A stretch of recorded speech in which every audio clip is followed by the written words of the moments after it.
Salut tout le monde, c'est Aranta. Aujourd'hui je reviens pour une nouvelle vidéo. Comme vous le savez, on est en confinement numéro 2. Je vous ai déjà fait un vlog sur ma première semaine de confinement, comment ça s'est passé, etc.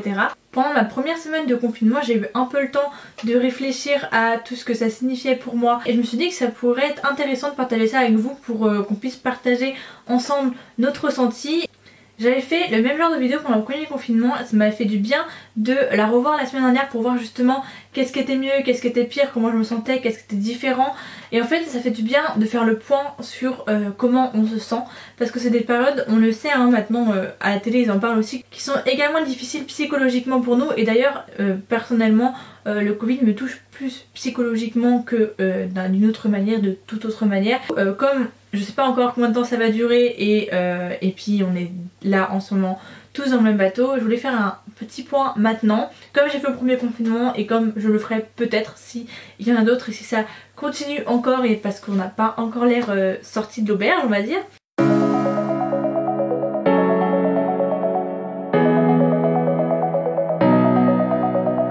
Du coup si je peux faire un bilan général sur comment je me sens par rapport au premier confinement, déjà c'est totalement différent. En fait je me sens pas forcément mieux, je me sens pas forcément pire, mais en fait tous les problèmes sont déplacés. C'est pas du tout les mêmes problèmes que j'ai, c'est pas du tout les mêmes problématiques que je rencontre, et c'est pas du tout les mêmes peurs, c'est pas du tout, enfin tout est différent.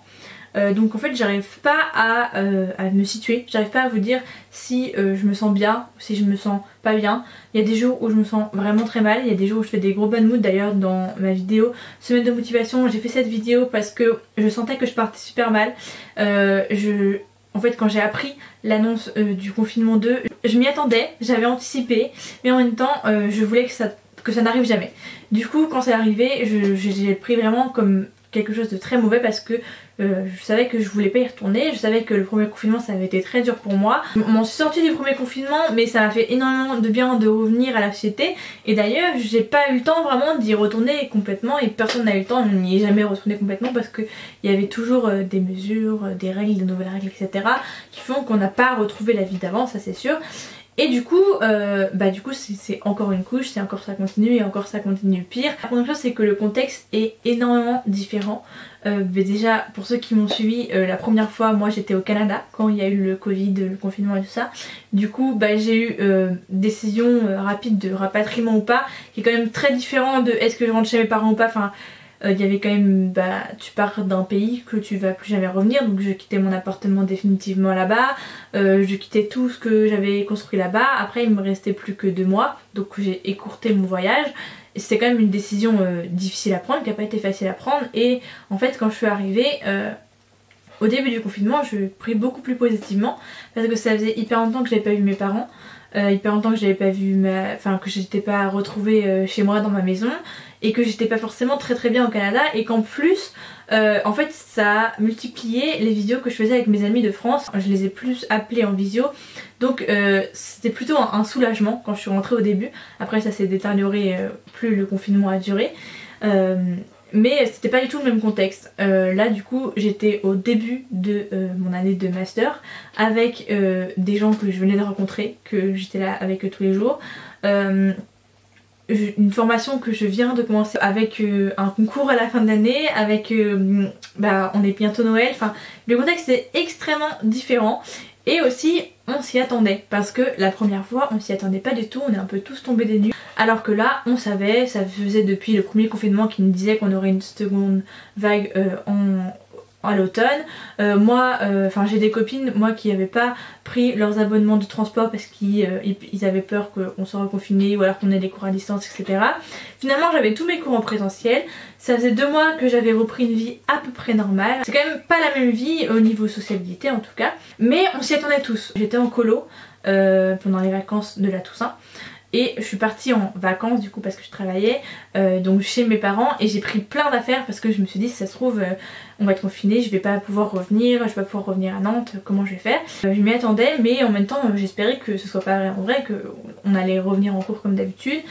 Juste avant les vacances ils nous ont parlé qu'on allait peut-être devoir passer à 50%, donc faire la moitié en distanciel. Et finalement il s'est trouvé que pendant les vacances ça a été pris la décision du reconfinement, et donc ça m'a pas paru étonnant. J'ai même pas regardé le discours de Macron parce que j'étais en veillée en colo, donc j'ai pas vu. Et en fait c'est juste vraiment en sortant de la veillée, on a repris la voiture parce qu'on était en veillée à l'extérieur. Il y avait le couvre-feu en plus déjà, en fait il y avait déjà le couvre-feu à cette époque là, parce que du coup chez mes parents c'est dans le Maine-et-Loire, donc on avait le couvre-feu à 21h. Donc on rentrait rapidement pour ne pas dépasser le couvre-feu. Et mon collègue qui dit oh il y a un pote qui m'a envoyé, alors confiné tu vas faire comment? Et là je le regarde et je fais ah du coup on est confiné, et là il fait ah mais oui il est plus de 20h30, c'est la vérité et tout, et vraiment je l'ai appris comme ça. Ensuite la deuxième chose qui change, c'est que c'est pas du tout le même temps dans l'année et pas du tout les mêmes enjeux, surtout pour moi surtout pour moi ou les autres étudiants qui ont une vie quand même très réglée sur le système scolaire, hein, sur comment ça se découpe. Et en fait la dernière fois c'est arrivé quand même à la toute fin de l'année, moi c'était en plus la fin de ma licence, et en fait on savait que, enfin moi en plus je l'ai appris directement par mon université qu'elle fermerait jusqu'à la fin de l'année. Je savais que j'allais pas retrouver une vie normale, j'allais pas retrouver mon appart, j'allais pas retrouver ma liberté on va dire. J'étais obligée de vivre chez mes parents jusqu'à septembre. Et là du coup c'est pas du tout le même contexte, parce que j'ai mon appart, ça fait que 2 mois que j'y suis. Et j'espère que, enfin là c'est normalement presque sûr que je vais pouvoir y retourner un jour ou l'autre. Et on est juste avant Noël. Donc c'est évidemment pas du tout le même contexte. Déjà ça me fait un peu moins peur parce que je sais que ma deadline elle est à moi pour retrouver mon appart. C'est pas dans 4 mois ou dans 5 mois. Normalement ce sera avant le confinement, je pense pas qu'il durera 5 mois. Donc déjà c'est un peu plus rassurant de ce côté là. Même si je suis un peu triste de perdre un mois où j'aurais pu être chez moi tout simplement et vivre normalement, mais bon ça c'est pas le plus grave. Et on est avant Noël, donc moi j'adore Noël personnellement, c'est vraiment une période de l'année que j'adore, que je kiffe, que ça fait... l'année dernière j'avais acheté un sapin, j'étais trop contente de pouvoir refaire mon sapin dans mon petit 9 mètres carrés parce que c'est un mini sapin. J'adore aller me promener dans les boutiques à Noël, j'adore faire le marché de Noël. Et là du coup ça m'a foutu un petit coup dur parce que les marchés de Noël sont annulés. Parce que on est confiné, si j'ai bien compris, au moins jusqu'au 15. Enfin peut-être qu'on va pouvoir retourner dans les magasins à partir du 1er, mais je sais pas si ça va vraiment changer quelque chose. C'est pas du tout la même ambiance et de toute façon il faut qu'on fasse du social distancing, donc c'est pas... Enfin normalement Noël c'est la foule quoi, vous voyez, il y a plein de gens, marché de Noël. Je sais que tout le monde n'aime pas ça, mais moi je kiffe cette ambiance, la foule, les enfants, tout le monde est heureux, le froid, mais en même temps la chaleur des plats chauds, des magasins. Je sais pas, j'adore ce moment. Et là, je sais pas s'il va exister en fait. D'habitude à cette époque là, je sais avec qui je vais faire mon nouvel an. Là, personne, aucun de mes amis qui a parlé de mon nouvel an. Voilà, c'est... Vraiment en tout cas pour le fait que ce soit cette période là qui soit annulée entre guillemets, ou qui va être, enfin comme je l'ai jamais vécu et sûrement beaucoup plus triste que d'habitude, ça me fout un coup au moral aussi. Donc ce contexte là, même si ça me fait de l'espoir parce que c'est mieux que ça arrive à la fin de l'année et que du coup voilà. En plus évidemment comme la première fois ça me fait des appréhensions pour le futur parce que je vivais du coup comme j'avais anticipé le confinement. J'ai vécu septembre-octobre à fond. Enfin, vous l'avez vu dans les seuls vlogs que j'ai pu faire et dans les seules vidéos que j'ai pu faire. J'étais à fond, j'avais toujours quelque chose à faire, j'étais toujours en train de bouger, j'allais partout et je faisais vraiment mes week-ends. Quand je faisais rien c'était vraiment un échec, et vraiment je vous jure que je me suis fait des week-ends de dépression parce que personne voulait sortir et que je me disais ça se trouve c'est la dernière fois qu'on peut sortir, alors faut vraiment qu'on en profite, et du coup je ne me laissais pas sortir toute seule. Et en fait j'ai fait vraiment le plus possible de ce que je pouvais. J'ai vu le plus de gens que je pouvais voir, bien sûr dans le respect, machin, enfin bref, j'ai pas besoin de préciser. J'ai fait le plus de choses, j'ai travaillé pour avoir de l'argent de côté au cas où j'avais une grosse perte d'argent. Parce que j'avais mes cours, donc ils me prennent déjà énormément de temps, plus j'ai eu 3 jours de stage. J'ai eu mon job étudiant que j'ai fait pas mal aussi. Et j'ai eu mes 2 semaines de colo, enfin je me suis pas arrêtée depuis août en fait. Parce que même en août du coup j'étais déjà en centre aéré et j'étais déjà à fond. Du coup vraiment 1er août, donc à partir du moment où ça a commencé à revivre normalement on va dire, au 31 octobre j'ai vécu à fond, j'ai pas eu un trou dans mon emploi du temps, enfin quand j'en avais c'était voulu, et j'étais vraiment à fond, je fais le plus de choses possible que je peux faire. Et du coup je le vis un petit peu mieux parce que on peut dire que j'ai profité avant. Mais par contre j'ai une appréhension pour le futur, enfin c'est comme si du coup j'ai vécu ma vie à fond pour en profiter à fond, tout d'un coup ça s'arrête, tout d'un coup plus rien, donc déjà ça a été difficile. Et maintenant je peux plus prévoir le futur, je peux plus rien prévoir, je peux pas prévoir que je vais faire quelque chose le week-end prochain, enfin par exemple je joue de société avec ma famille, je peux pas prévoir un truc de fou, je peux pas prévoir le nouvel an, je peux pas prévoir toutes les choses déjà le mois prochain, le mois de décembre je sais pas comment il va se passer.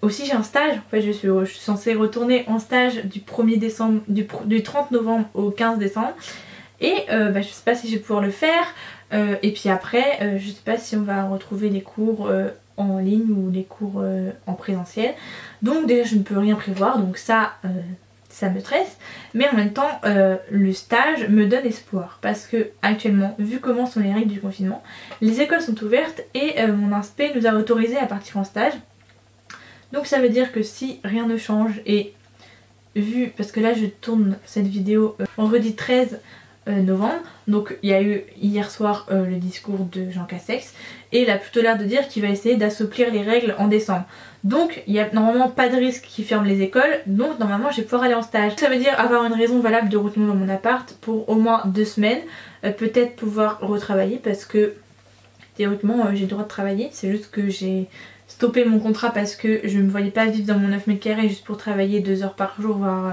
pas 2 heures par jour et pas tous les jours de la semaine. C'est un petit espoir, mais j'espère normalement qu'il va pouvoir se réaliser, je croise les doigts.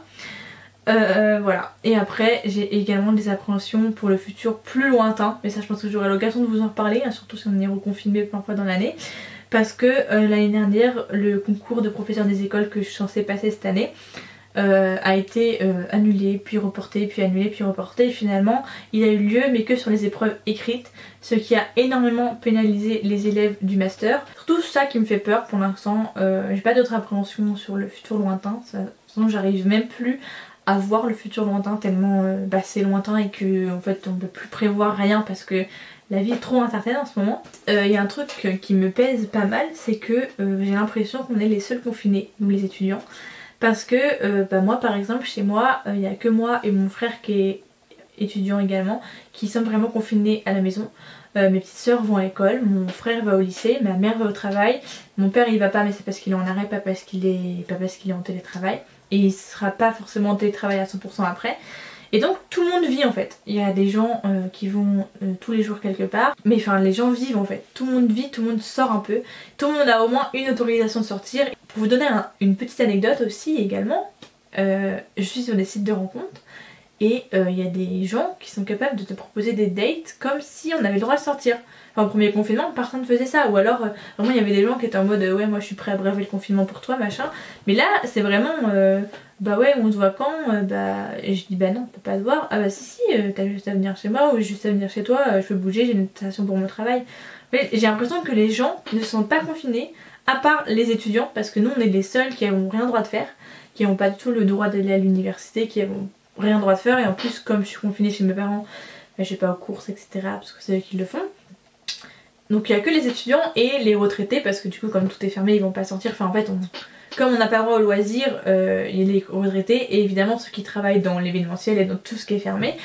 Mais j'ai l'impression quand même que tout le reste du monde, c'est-à-dire quand même une grande majorité des gens, ne sont pas confinés. Du coup c'est très étrange comme sentiment et moi politiquement ça me pose problème, surtout que pas l'intérêt de confiner les étudiants encore d'interdire les amphithéâtres, genre par exemple, je comprendrais. Mais on était déjà quand même, alors il y a eu des universités qui ont fait n'importe quoi et qui ont quand même mis les amphithéâtres au début de l'année et du coup on a vu dans la presse des photos d'amphithéâtres bondés et bah c'était clairement n'importe quoi. Mais enfin moi personnellement je suis en master donc j'ai toujours la même classe, on n'est pas plus de 30 à se voir. Quand on est en amphi c'était 1 siège sur 2 et la moitié était déjà en visio. Dans plein d'universités il y avait déjà des visios mis en place pour éviter les amphithéâtres. Voilà, enfin il n'y avait pas plus de risques que ma mère qui est animatrice et qui voit des dizaines d'enfants par jour. Et donc, et surtout que nous, on n'est pas les personnes qui mourront le plus du Covid-19 quand même.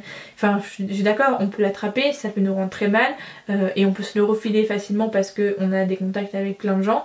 Mais enfin si tout est fermé, si on n'a pas le droit de faire de soirée, etc. nous autorise d'aller à l'université, et je vois pas ce que ça coûte de plus que d'autoriser les écoles d'être ouvertes ou d'autoriser les gens qui pourraient être en télétravail d'aller travailler parce que tous les patrons ne le font pas. Je vois pas ce qui est différent, et en fait je trouve ça vraiment injuste en fait que nous on soit confinés et pas les autres, et que enfin en fait j'ai l'impression qu'on est les seuls qui n'ont pas le droit de vivre en présentiel, de voir d'autres gens, d'autres familles. Vous voyez, c'est voilà, ça me fait un peu ce sentiment là. Et ça je trouve un peu ça injuste, et du coup ça m'énerve un petit peu, et j'ai hâte qu'on puisse y retourner, j'ai hâte d'aller en stage. Encore une fois sur ma condition d'étudiante, l'année dernière j'étais également étudiante quand on était confinés, mais j'étais étudiante du Canada et c'était pas anticipable. Et là cette année, en plus comme je suis en master, que j'ai le CRPE à préparer, que mes profs sont beaucoup plus investis et ils nous connaissent pas comme à la fac. Quand j'étais en sociaux, les profs connaissent pas nos prénoms, ils nous connaissent pas, on est des énormes classes, on est des énormes amphis, on est des inconnus, alors que là on est vraiment plus accompagnés. Vraiment on a des profs qu'on revoit toutes les semaines, voire plusieurs fois par semaine, alors qu'à la fac jamais, tu les vois une fois par semaine et c'est tout. Et du coup c'est pas du tout le même fonctionnement, on n'a pas du tout les mêmes, j'ai pas du tout les mêmes attentes moi aussi de mes profs. L'année dernière qu'ils fassent à peine leur cours c'était pas grave.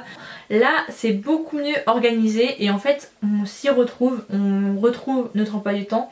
Les profs savent, ils ont l'expérience de l'année dernière, donc ils savent quand ça devient trop.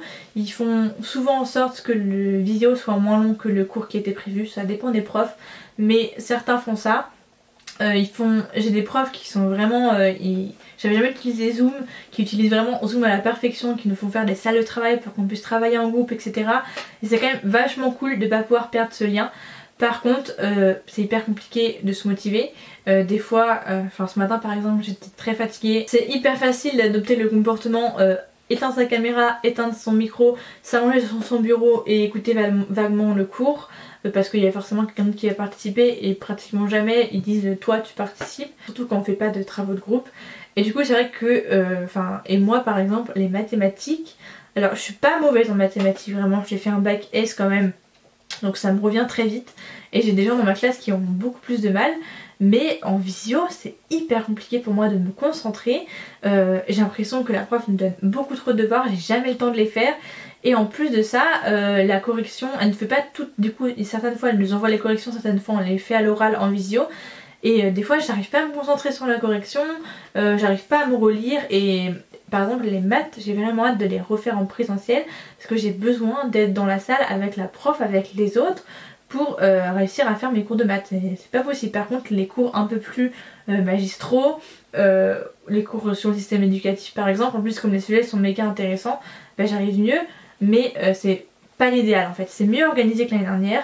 Je me sens moins isolée, je me sens plus avec les gens de ma classe, parce que aussi au Canada on n'avait pas les mêmes gens dans notre classe en fonction des cours, donc tu te sentais pas une unité, alors que là on est vraiment une classe, on a envie tous de réussir notre année et on agit vraiment en groupe. Et j'ai un petit groupe dans ma classe avec qui on se retrouve parfois en visio pour parler plus librement, pour parler des fois des cours, pour réviser ensemble, ou même pour se détendre, et ça fait du bien, c'est beaucoup mieux organisé, c'est beaucoup plus sain pour ma santé mentale. Mais c'est quand même vraiment pas l'idéal, et j'ai pas envie de faire ça toute ma vie, j'ai pas du tout envie, à choisir, je ne choisirais pas du tout le distanciel. Donc j'ai hâte qu'on retourne en présentiel. Ça fait 30 minutes que je tourne, donc j'espère que cette vidéo n'aura pas été très longue, j'espère que j'ai réussi à couper des choses que j'aurais trop parlé, que j'aurais répété, etc. N'hésitez pas à me dire vous comment se passe votre confinement, si vous êtes étudiant, comment vous le ressentez, est-ce que vous ressentez les mêmes choses que moi sur le fait d'être seule, sur le fait que c'est peut-être mieux organisé que l'année dernière parce qu'on l'a anticipé. Si vous n'êtes pas étudiant, ou même si vous l'êtes, comment vous vous sentez en général, qu'est-ce que vous pensez du confinement, qu'est-ce que vous ressentez par rapport à Noël, est-ce que vous avez peur pour l'avenir, est-ce que vous vous sentez bien, pas bien. En tout cas si jamais vous vous sentez seul, n'hésitez pas, moi je suis disponible par message privé sur Instagram pour vous parler de tout et de rien. J'essaye de faire des stories assez régulièrement, j'en fais un peu moins que la semaine dernière parce que en fait je passe ma journée en visio, du coup j'ai pas grand chose à vous raconter, à vous montrer. Mais j'essaye de vous faire quelques stories par jour pour faire un petit lien quand je sors faire une balade, de vous montrer un peu le dehors, vous voyez.